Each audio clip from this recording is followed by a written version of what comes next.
that I was going to, survive it. But after 2 weeks, it really got me to think how I was even going to survive. Wow. I mean, I'm not going to go a whole lot into the full-time training because of the fact, just because, the sake of fellowship. And I mean, you could probably read a lot of it online anyway, but just to give you basically an overview of what the full-time training is. It's not. Let me just start off by saying it's not even really a Bible school. No, I think I think you're required to read the Bible maybe like 10 minutes a day, something like that. If I remember something correctly. like that. And then you read a lot of witnessly material. I believe that you have to read the Bible maybe once. I believe it's once during your whole term. Yeah. Which, when you think about it, I mean, I've actually, now that I'm a King James Version Bible reader. Yeah. It really gets me to think that I read the Bible before, in about a year. And I mean, it's something that's very doable. Yeah, Reading totally. the Bible should be something that you should do in a year. Yeah, yeah. But so you're probably thinking to yourself, if this is a quote-unquote Bible school, you would think that students who go to this Bible school are going to spend more time studying the Bible than the average Christian. Right. But that's actually wrong. Yeah.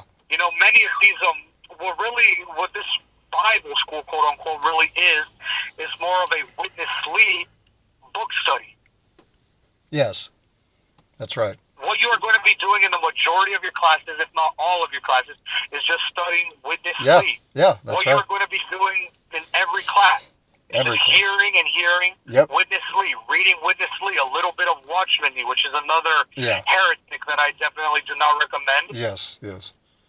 Even videos of witness lead. It really lead. is just for you to get more inserted into the witness lead. Yep. And then you do have some type of practical service that you're going to be doing, whether it's, I believe, with college, high school, children, or community, which you're basically going to go onto these campuses pretending, once again, you're just a normal Christian, trying to deceive more students into thinking that your group is legit Christian group.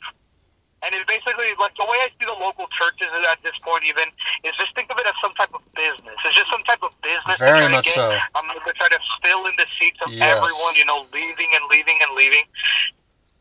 And just to keep on filling everything up, just so their cult, could stay afloat. That's a great example. From what I'm hearing, I don't know too much about nowadays about how the local churches are doing, because I basically unfollowed them on all types of social media. Right. And I don't really talk to anyone from the local churches.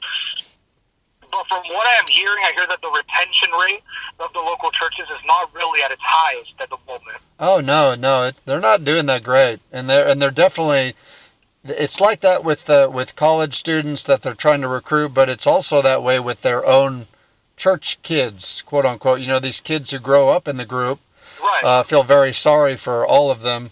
But their retention rate, even of their own church kids, is really, really bad. Right. Last I heard, I believe it was not at its highest right now. Yeah.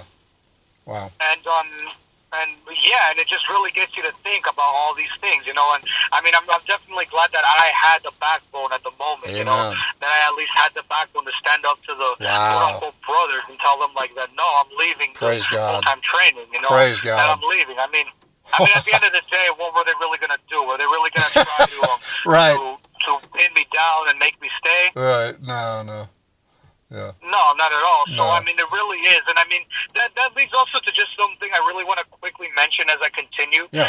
I mean, for those of you, especially if you're still in high school or maybe early years of college, you may have noticed that Brother Paul and I have been referring to this group a lot as a cult. Yeah. And you guys are probably thinking, for those of y'all who are maybe high school students or don't really know much about sociology, a cult isn't necessarily one of those things that you see on TV where you're going to see a bunch of people dressed up in robes making you drink a poisonous Kool-Aid and making you, forcing you to do all these, crazy stuff. That's not really necessarily all the time what a cult is. Right. I mean, what these local churches really are doing in terms of a cult is really just simply, I mean, you could even say that their Kool-Aid that they're making you do is drinking, the witness league Kool-Aid. Yes, that's absolutely. And in any group, whether it's a religious or a secular group, anytime when one single person, when one individual is definitely definitely elevated to the status of a god, or definitely elevated to the status that if you do not follow the exact commands in the exact way, in the exact form that they want you to, that definitely screams cult. Yes. which is what happens with many cults when you stop and think about it. It's just it's a man worship cult, as you probably have read in many forums or have heard around, that it's like, when you really elevate one man's ministry, even assuming, like, I mean, let's even go to the best case scenario, which in no way am I saying is true, but let's just assume for a second that even Witness Lee's ministry was complete sound doctrine.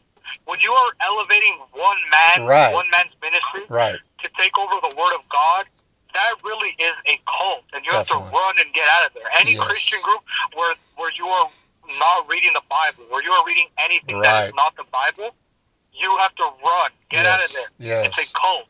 Yes, and that's a really good point, because I think that's something that I have addressed in my videos months ago, is that there are different kinds of cults.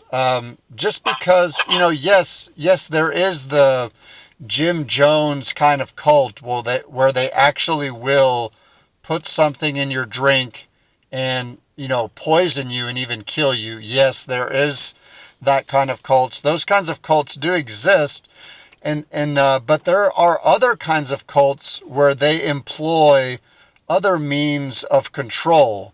And the way that that makes sense to me in terms of grouping or categorizing cults is that there are hard cults and then there are soft cults. The Jim Jones kind of cult where they actually kill you, that would be a hard cult. They have hard, physical, deadly means of control, and they will actually kill you. But then there are these other groups, these other cults, where they will control you and take over your life, but they're not going to physically, like you said, they're not going to pin you down and force you. What they're going to do is they're going to employ soft means of control via mind control, via chanting, indoctrination, love bombing, that kind of stuff. And so that's a great point, Daniel. Just because a cult is not hurting you physically, that doesn't mean that they're not a cult. These kinds of cults where they're elevating people to a godlike status and they're indoctrinating and brainwashing and controlling people via their tactics and chanting and all that. Those are still cults, and they're very dangerous. And while they may not kill you physically right up front, they will take over your life and make you into like another person, basically like a cult robot.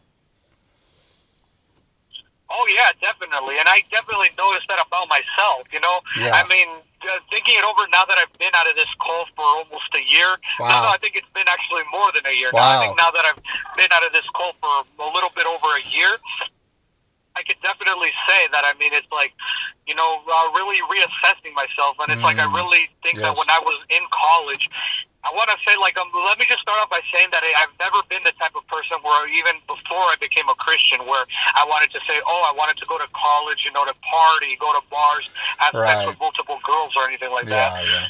But I mean, it's like one of those things where you really say that this cult really, in a sense, it stole your college years. Totally. And it's like, totally. And it's like I can definitely say that when I was in college, I was definitely a completely different person than I am now. Yes.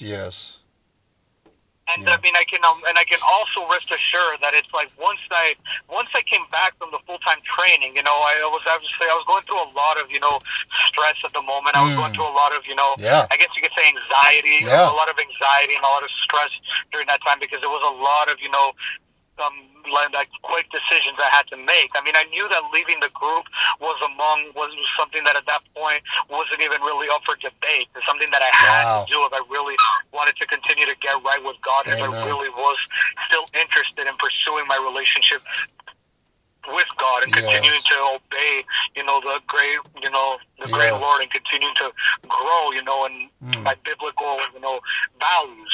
And being in that group was something that was at that point was not even up for debate. Right. And it's like, and for those of you guys who are, on the fence right now of leaving the group, I just want to say, please, don't be afraid to do it. I know that there's a lot of things. That's the advice I can give. I know that there's a lot of commitments that may have to be broken, whether it's with your own family or whether it's with, campus workers or classmates that you got very close with. But it's worth it. At the end of the day, when